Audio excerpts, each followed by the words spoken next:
Hello வணக்கம். நான் உங்கள் சிவில் இன்ஜினியர் சல்மான். அஸ்ஸலாமு அலைக்கும். இன்றைக்கான வீடியோவில் என்ன பார்க்க போகிறோம்னு பார்த்தீங்கன்னா ஏஎஸ்சி பிளாக்கை பற்றி சில விஷயம்லாம் தெரிஞ்சுக்க போகிறோம், டீட்டெயிலாக பார்க்க போகிறோம். வீடியோவை கடைசி வரைக்கும் பாருங்கள், உங்கள் ஃப்ரெண்ட்ஸ் அண்ட் ஃபேமிலிக்கு ஷேர் பண்ணி விட்ருங்க. வாங்க நம்ம இப்போ வீடியோக்குள்ளே போகலாம். போன வீடியோவில் பார்த்தீங்கன்னா ஏஎஸ்சி பிளாக் பயன்படுத்தலாமா கட்டு வேலைக்கு, ஆலோ பிளாக் பயன்படுத்தலாமா, எந்த கல்லில் கட்டினா வீடு ஃபினிஷிங் நல்லாயிருக்கும், அதை பற்றி போன வீடியோவில் பார்த்துருந்தோம். இந்த வீடியோவில் ஏஎஸ்சி பிளாக்கை பற்றி கொஞ்சம் தெளிவாக பேச போகிறோம். இந்த வீடியோ கடைசி வரைக்கும் பாருங்கள். நம்ம சேனலை சப்ஸ்கிரைப் பண்ணி வச்சுக்கோங்க. இப்போ வாங்க நம்ம என்ன விஷயன்றதை பேசலாம். ஏஎஸ்சி பிளாக்னால் என்னன்றதை போன வீடியோலேயே சொன்னேன். Autoclaved aerated concrete black.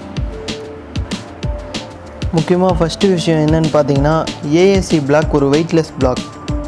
Transport செலவுன்னு பார்த்தீங்கன்னா ரொம்பவே கம்மியாக தான் இருக்கும். அதே ஈக்குவல் லேபர் சார்ஜும் ரொம்பவே கம்மியாக தான் இருக்கும்.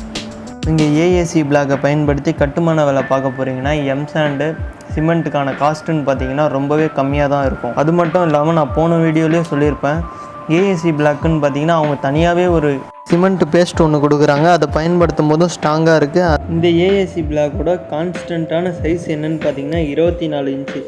அதேமாதிரி இந்த சைஸ்லாம் பார்த்திங்கன்னா கம்பெனிக்கு தகுந்தாமே வேரி ஆகும் ஒரு சைஸு. ஏற்கனவே நான் சொன்ன மாதிரி தான் ஏஎஸ்சி பிளாக் பார்த்திங்கன்னா ஒரு வெயிட்லெஸ் பிளாக். ஏஎஸ்சி பிளாக்கை பயன்படுத்தி நீங்கள் வீடு கட்ட போகிறீங்கன்னா லோட் பேரிங் ஸ்ட்ரக்சரில் கட்டுறதை விட நீங்கள் ஃப்ரேம்டு ஸ்ட்ரக்சரில் கட்டுறது இன்னும் பெஸ்ட்டாக இருக்கும்.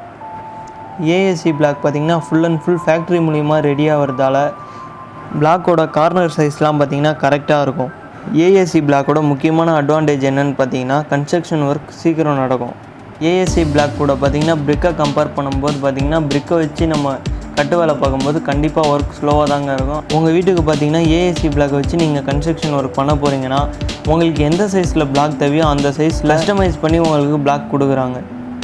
ஏஎஸ்சி பிளாக்கில் பார்த்தீங்கன்னா தெர்மல் இன்சுலேஷன் மெத்தட். என்ன காரணம்னு பார்த்தீங்கன்னா ஏரியேட்டட் காங்கிரீட் பிளாக், அதனால் ஹேரை இழுக்காது.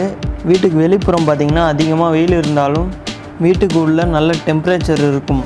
நீங்கள் ஏஎஸ்சி பிளாக்கை பயன்படுத்தி ஒரு கன்ஸ்ட்ரக்ஷன் ஒர்க் செய்யும்போது அந்த பில்டிங்கோட அவுட் சைடு இருக்கிற வாலில் பார்த்தீங்கன்னா ஃபுல் அண்ட் ஃபுல் சிக்கன் மெஸ்ஸை பயன்படுத்தி ஒரு லே பண்ணிட்டு கரெக்டான ரேஷியோவில் பிளாஸ்டரிங் ஒர்க் பண்ணும்போது பார்த்திங்கன்னா செங்கலுக்கு ஈக்குவலில் ASC block strong and strength கிடைக்கும். இந்த வீடியோ உங்களுக்கு பிடிச்சிருந்தால் லைக் பண்ணிடுங்க. இந்த வீடியோ உங்கள் ஃப்ரெண்ட்ஸ் அண்ட் ஃபேமிலிக்கு ஷேர் பண்ணி விட்ருங்க. இன்னும் எந்த மாதிரிலாம் வீடியோ உங்களுக்கு வேணுன்றதை நீங்கள் கீழே இருக்கிற கமெண்ட் பாக்ஸில் கமெண்ட் பண்ணுங்கள். நம்ம சேனலை சப்ஸ்கிரைப் பண்ணிக்கோங்க. ஓகே, பாய் பாய்.